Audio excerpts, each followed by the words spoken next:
Okay, I wanted to do a video for just the importance of marker training in general, like where you put the marker when you're working on this kind of training.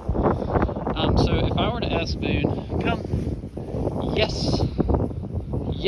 Okay, so yes is my marker there.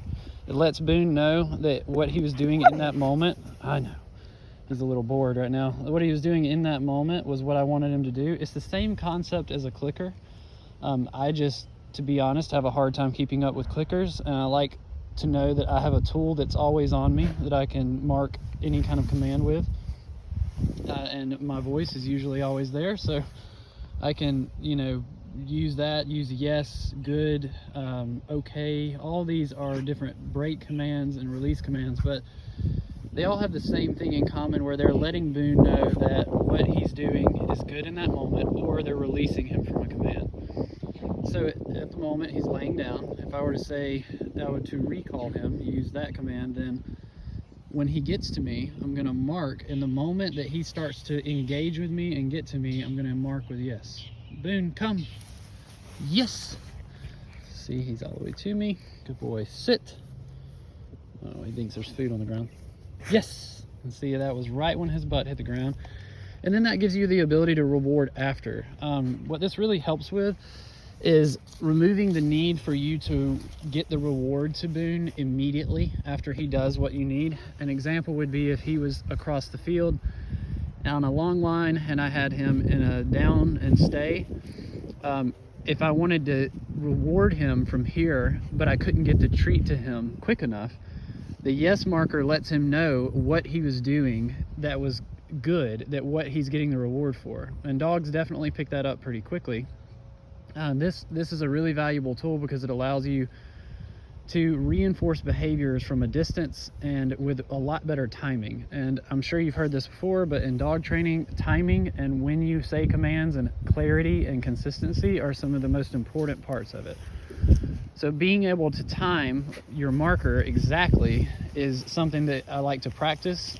Being the dog handler, first of all, you want to practice that a good bit. It actually can be harder than you would think. One example of this would be when I say yes and then give a treat. You actually want to give the treat afterwards. About a second or so after is the best, but it's okay if it's longer than that. The reason for this is with classical conditioning, dogs actually, and humans and most animals, don't actually learn behaviors when they are reinforced at the same time as the marker. So what that means is if I were to ask Boone to sit, yes, and then I give a treat, good boy. And I also keep my body still. When I say yes, I'm keeping everything still and then giving the treat. As opposed to when he sits, if I were to say yes and just give him a treat at the same time, the actual physical movement of you giving the treat is what becomes the marker instead of the sound. And that's just because dogs tend to let physical things override verbal things. And humans do that too, to an extent, but dogs do it a little more than we do. Good boy, come. So an example here is sit, yes, and then move. And then sometimes if you see that Boone is getting a little distracted or bored with the training, you can actually use this to your movement to kind of get him re-engaged. So what I like to do is say, oh, I know, buddy.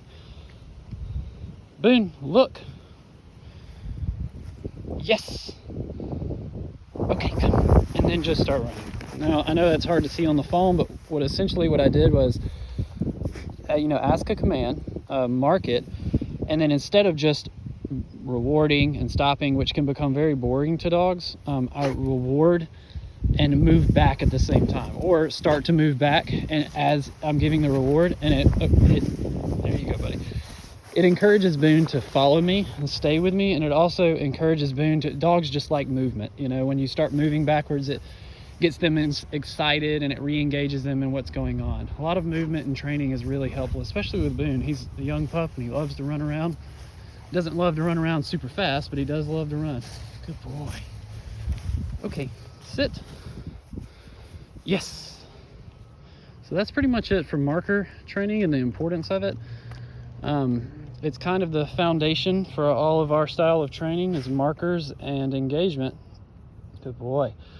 And so I would work on, you know, of course, with every command you teach, you're going to use markers, and eventually you can fade the marker as well. You don't have to do that for his whole life, but at least for the first year or so that you're really trying to get these commands on a solid foundation, the marker training is going to make that happen a lot faster, and it's going to make it a lot more clear for Boone as to what you're asking him to do. Good boy.